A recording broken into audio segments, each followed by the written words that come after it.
Em nome do Pai, do Filho e do Espírito Santo. Amém.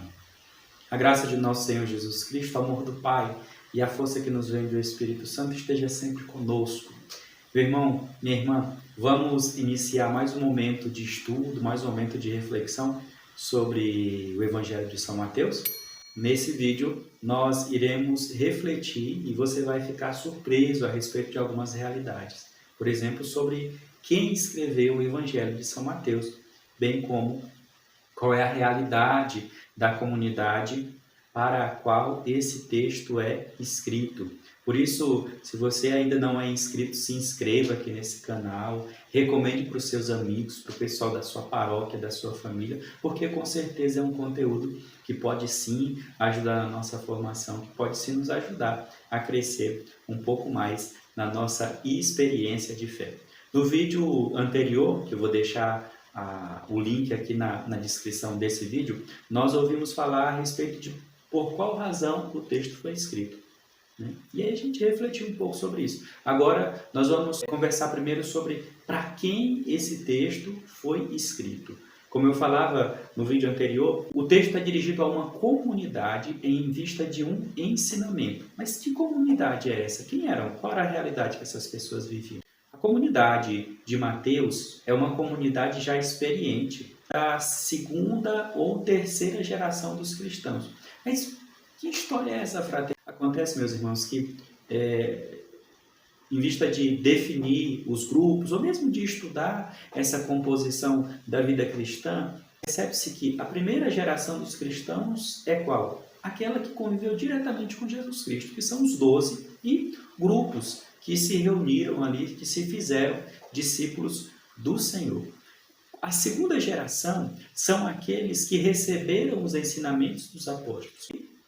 Tem uma terceira geração, que são daqueles que já ouviram a pregação do Evangelho por meio daqueles que conviveram com Jesus Cristo. Então, essa comunidade, ela já é, como eu dizia, de uma terceira geração. Se Cristo morreu pelo ano 33, e esse texto foi escrito entre o ano 80 e 90, ou seja, já passaram pelo menos 50 anos da morte de Cristo. Tendo em vista a expectativa de vida das pessoas na época, então, certamente, os 12 já morreram, muitos daqueles que conviveram com os 12 também já morreram e, então, surge uma terceira geração dos cristãos. Notem, então, meus irmãos, que, como eu dizia, são pessoas que já são maduras, são pessoas que já têm uma certa caminhada. E isso enobrece o Evangelho de Mateus. Por quê? Porque é um texto dirigido a pessoas assim como nós. Não são pessoas, como a gente costuma dizer, zeradas na fé. É dirigido a pessoas assim como você e eu, que já conhecemos um pouco de Cristo, mas em dado momento sentimos a necessidade de aprofundar essa fé. E é uma comunidade tradicionalmente judaica. A catequese de Mateus é dirigida para pessoas que eram antes pertencentes ao judaísmo, mas que se converteram ao cristianismo. Por isso, a catequese não necessita de muitas explicações. Ao mesmo tempo, o texto do Evangelho de Mateus nos faz perceber como que se deu o nascimento do cristianismo. Por quê? Essa comunidade de Mateus antes estava fortemente ligada ao judaísmo.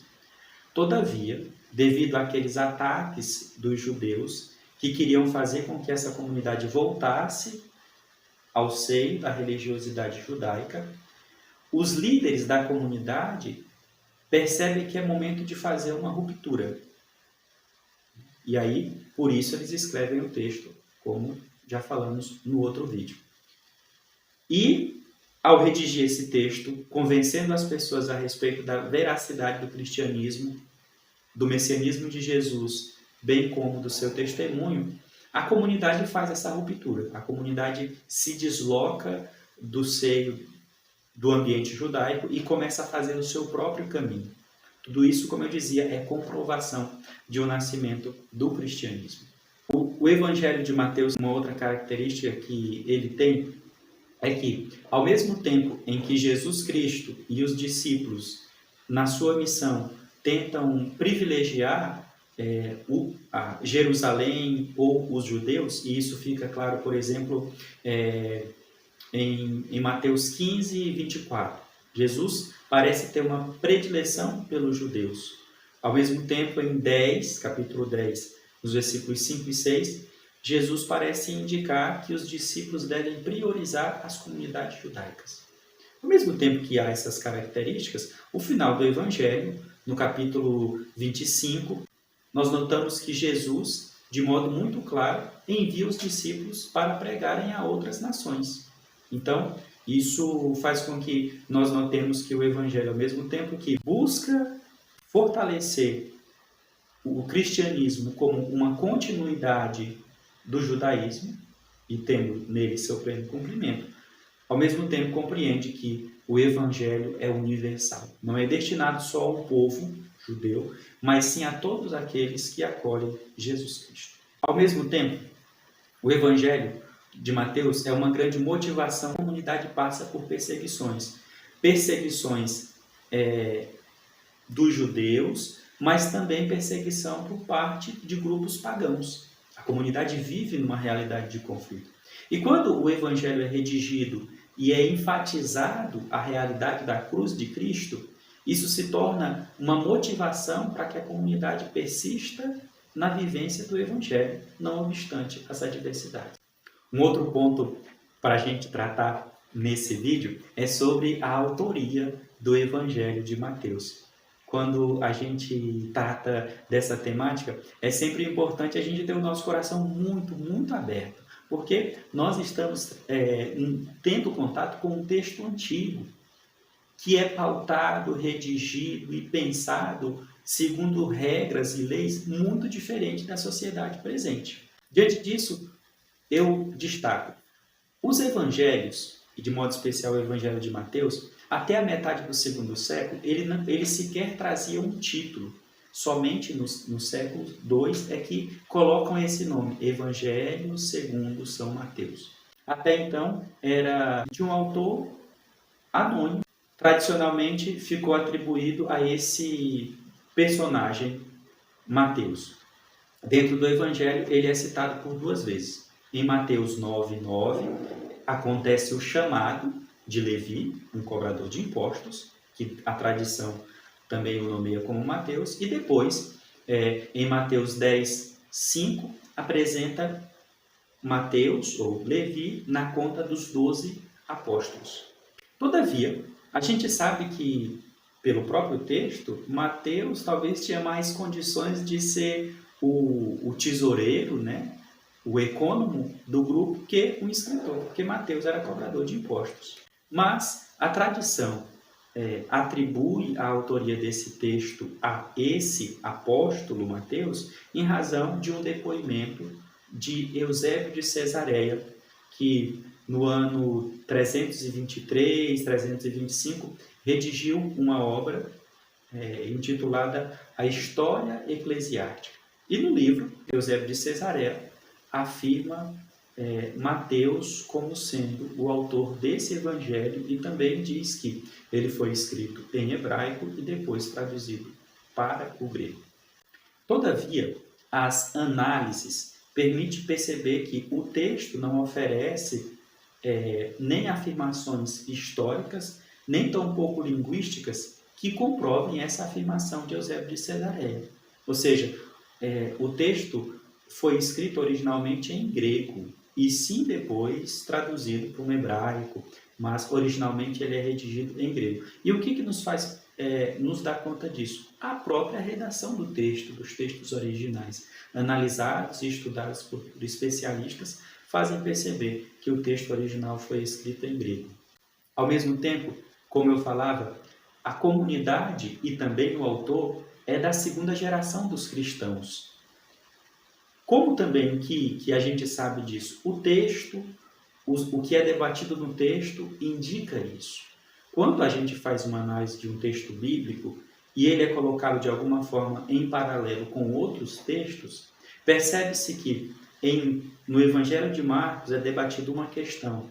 Nas cartas paulinas são debatidas outras questões. No Evangelho de Mateus, outras questões. Quando se coloca esses textos numa linha do tempo, percebe-se que essas questões aconteceram em tempos diferentes. E aí, por isso, é possível alocar, indicar em qual momento histórico cada um desses textos foram escritos. E como eu disse, o Evangelho de Mateus foi escrito pela terceira geração dos cristãos. Portanto, não foi Mateus que o redigiu. E quem foi, então, o frater que escreveu? Essa é matéria para a gente estudar. E talvez não nós, porque não temos capacidade para isso, mas os grandes teólogos, os biblistas, continuam fazendo essa análise e esperamos em Deus que um dia eles nos dê uma resposta a respeito de quem é o autor do Evangelho de Mateus.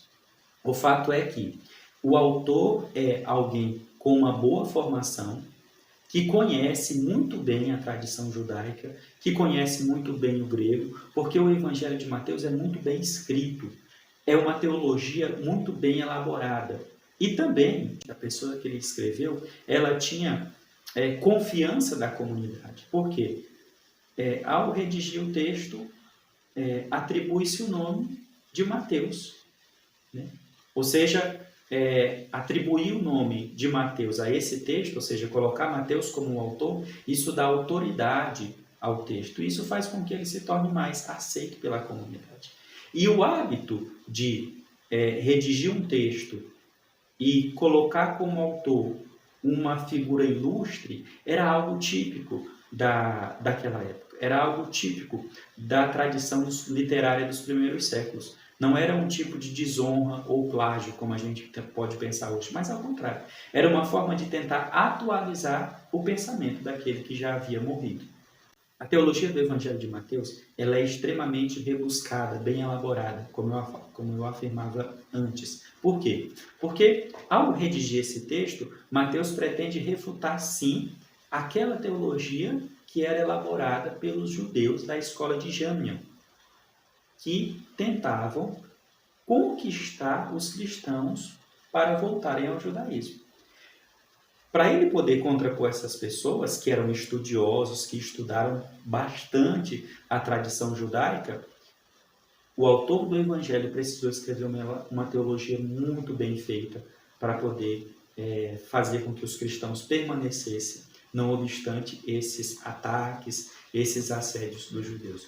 Diante disso, meus irmãos, não é em vão que o texto de Mateus é o primeiro da lista canônica, ou seja, da lista do Novo Testamento. Como vocês já sabem, não foi o primeiro evangelho a ser escrito, o primeiro foi Marcos, mas em razão da sua escrita bem elaborada e também pelo fato de ele fazer uma bela ligação entre o Antigo e o Novo Testamento, esse evangelho é colocado como o primeiro da lista do Novo Testamento, em vista de fazer essa transposição do leitor daquilo que era a realidade do Antigo Testamento para o Novo.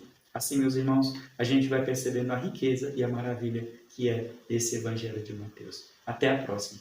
Que Deus nos abençoe e nos conduza nessa reflexão e nesse estudo. Em nome do Pai, do Filho e do Espírito Santo.